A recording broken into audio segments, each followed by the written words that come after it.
We think we're gonna call this an episode of the Infographics Creep Show. The very mention of a ghost in some places can chill the bones. A poll taken a few years back, cited by The Atlantic, revealed 42% of Americans and 52% of the British were still ghost believers. While head over to places like China, Japan, Thailand, and Cambodia, and you'll find a very large part of the population feel they are living amongst the undead each and every day. Whether folkloric tales of years gone by or campsite legends about headless axemen preying on couples making out in the woods, there's nothing like a good old ghost story to get the hairs on your neck standing on end. Here's a few of the scariest internet ghost stories we found online for your spooky pleasure. Are they real or just tall tales? Let us know in the comments section. The Cabin in the Woods. This is not likely the first time you've heard a cabin in the woods story, but we found this one to be a compelling tale. The story is of a young man and a woman living in California who decided to visit the woman's family cabin in a place called Pikes Peak in Colorado. They planned on hiking and just taking some time away from the city. It was day 4 of their visit when they decided to leave, but then things turned bad for them. He writes that he believes he isn't going anywhere and could be stuck there for the winter, although they have food sources, wood to burn, and patchy internet. We feel isolated. I will try to respond to comments, but the internet dips out for hours at a time up here, he writes, saying that a massive snowstorm prevented them from leaving, and his old Toyota Corolla is basically now a block of ice.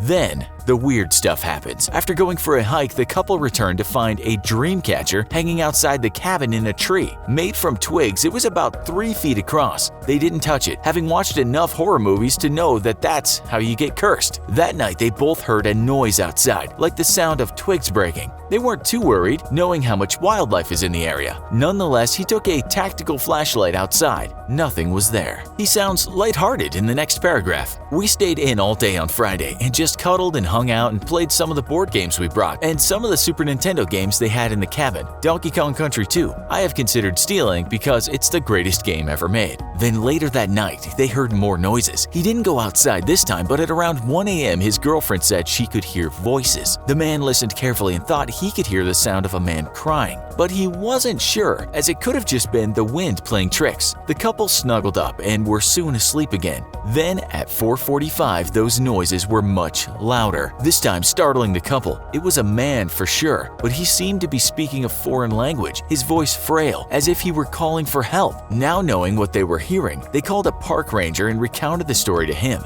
The ranger said he'd come by as soon as he could. No ranger turned up that night or the next morning. That night, the girlfriend woke up shaking, crying hysterically. It was a dream where she was trapped outside, and in it someone was following her. I've never seen her so afraid, wrote the man. Then she slept again, only to wake up crying. That man outside is my granddad, said his girlfriend. He died 4 years ago. As crazy as it felt, he went outside to look for this dead grandfather. There was no one there. That night, he heard a voice which awakened him. This time, it was a woman's voice. I am a reasonable, skeptical, sometimes arrogant agnostic, but I'm telling you, the voice sounded exactly like my mother's, wrote the guy. His mom was alive and well in California, but he was sure it was her he heard. He went outside wrapped in a blanket and found a trail where it seemed someone had walked around the cabin. I shouted, "Mom," or "Who's there?" or "Who are you?" And each time, the voice receded further into the woods. I'm pretty certain it was trying to coax me deeper and deeper into the forest, away from the cabin, he wrote. Days later, his girlfriend fell sick. She was convinced they were surrounded by something evil, and that it was that witch that was making her ill. He heard more noises, he wrote. Some movement spotted just behind the tree line at dusk, but could be elk, deer, etc. Couldn't see much. Keeping all the curtains closed, windows locked, furniture in front of the front and back door. That's the last post he made. One comment by a man said he is Navajo and he believed he'd been surrounded by a chindi, an evil spirit. The dream catcher had been put there by someone trying to protect them, according to him.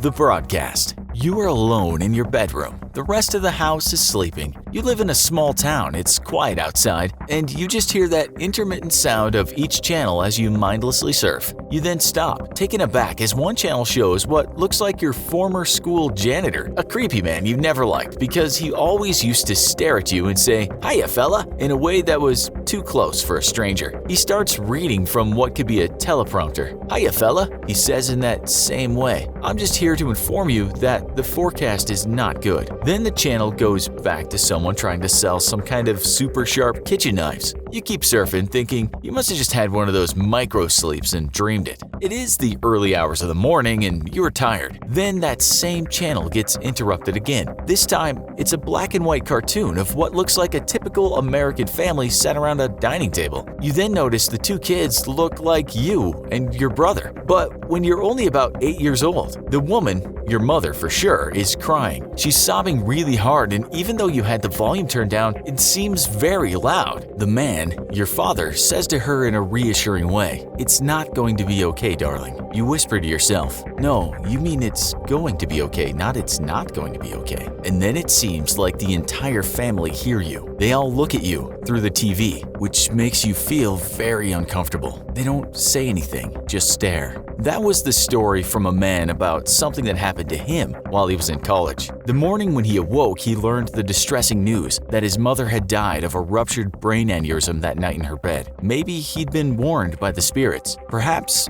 he may have been able to help her. Bloody Mary. A 14-year-old boy is not well at all. He has a bad case of strep throat, but his mom allows him to stay over at a friend's house where a few of his buddies are having a sleepover. Like a lot of kids that age, they decided to get up to spooky stuff, and in the absence of Ouija boards or satanic props, they decide to play the Bloody Mary game. If you can call it a game, it's simple enough. All the group should stand in front of a mirror and everyone say the words Bloody Mary 3 times. And that's just what happened with this young boy and his friends. No ghost appeared, no household objects moved by themselves, nothing. They went to bed and went to school the next day, although the boy with the sore throat was kept home as he was feeling worse. Then some days later, still at home in bed, he started feeling something crawling all over him. It was almost ticklish, like fine fingers caressing his body. He called his mother and she said it just might be his slight temperature. But then later that day it happened again, but this time the fingers felt stronger, and to his shock he thought he saw the white indents made by nails. Sometime later, his mom heard an almighty scream from upstairs. She found her son curled into a ball in the bathroom. "That wasn't me in the mirror," he said. For days he experienced terrifying hallucinations of a woman, body tremors, and the feeling of being touched, talked to while he was half asleep. His parents consulted a doctor who told him that it was very likely pediatric autoimmune neuropsychiatric disorder, which can be brought on by strep throat and can cause very realistic hallucinations. It said the boy recovered, but not quite. He partly believes to this day he was visited by ghosts after summoning Bloody Mary. It said he's never been the same.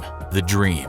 It's 3:47 a.m. You know that because you've just been woken up by your 6-year-old son. He's standing at the side of your bed just staring at you. At your side is your wife, sleeping. She hasn't been disturbed by this ghostly-looking figure standing right at the side of the bed. "What's wrong?" you ask. "I had a bad dream," replies your son. "Ah," you say, "this has happened before." "Do you want to get in here with Daddy? You can sleep next to me," you say. "No, Daddy." You're now more fully awake and you can see the utter terror written all over your son's face. "It's okay, just snuggle up here," you say. "No, Daddy," is the reply again. "Why not, buddy?" "In my dream, Daddy, when I came in here and told you about the dream, that thing wearing Mommy's skin sat up. You're paralyzed." Your son seems entranced, now looking over you. The phone. A single mother didn't have an easy life, having to hold down a job and bring up her young son. She occasionally found help through her friends, often babysitting when she wanted to have at least one night out in a month. Now and again, those nights were a date with a guy. Her ex had left her pretty much just after the child was born, and now he was 5. A long time to go without any love interest. The problem was, if she did have a date, it was as if her son knew. He was jealous, and he would be naughty and difficult all night with the babysitter. So much so that they'd often called the boy creepy. Just about everyone knew this except the mother, as her friends just hadn't picked up the courage to tell her that the young boy had some problems. He'd not only be naughty, but he'd sneak up to them from behind and bite them. Somehow, when they turned around, he'd be standing a few feet away. Sometimes he just broke things. Once, he even put cat droppings in a person's Coke. She didn't drink it and scolded the boy for what he had done. "Why would you do that?" she asked. "He did it," the boy replied. Could he be any freakier, she thought? Not surprisingly, getting someone to look after the kid for just one night got harder and harder. Her friends, kind of feeling sorry for their lonely buddy, made up lame excuses rather than telling her the truth. The culmination of this led to a resentment in some ways of the boy. She loved him, but she was tied down too much. She had no idea why her friends were always busy when she wanted some help, but she didn't have an inkling that it might have something to do with her son. She seemed rather smug that she could not go out and had to spend every night of her life with him, that her life was him in a way. "I love you," he would tell tell her, but often at strange times, like he'd just come up behind her when she was doing the dishes and say it without any trace of real affection. It looked more like obsession, "I love you," or sometimes "I love you, mommy." She wasn't quite sure how something so nice could make her feel so uncomfortable. It had always been a mystery to her why her boyfriend had just left when she had the child. He'd always been responsible and he'd been a good person every day throughout her pregnancy. Things suddenly changed though. He'd been quiet for a week or two after the child was born. Later, he barely spoke and made excuses to be out of the house. And then one evening, she returned home to find her son in his cot. Her boyfriend was nowhere to be seen. She was incredibly angry, of course, at this total dereliction of duty, just leaving the kid in the house. Days passed and he never returned, never called, never sent a message. His social media pages weren't updated, but she was told later by his friends that he was alive and well in a town in Arizona,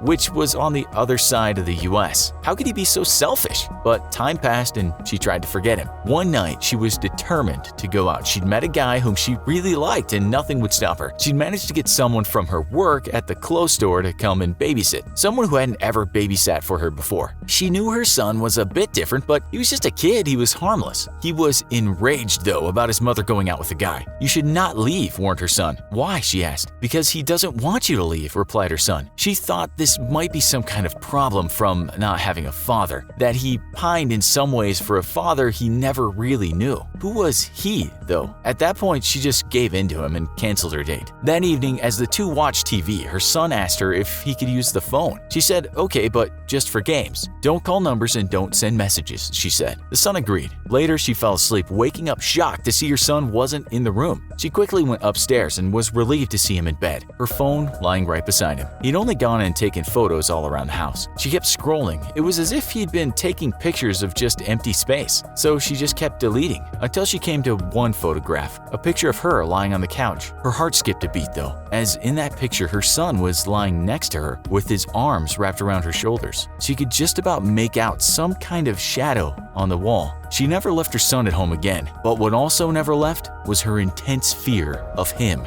Got any good ghost stories of your own? Let us know in the comments. And if you found this video interesting, check out our other video, the ghost ship that the government tried to keep a secret, the Orang Medan. See you next time.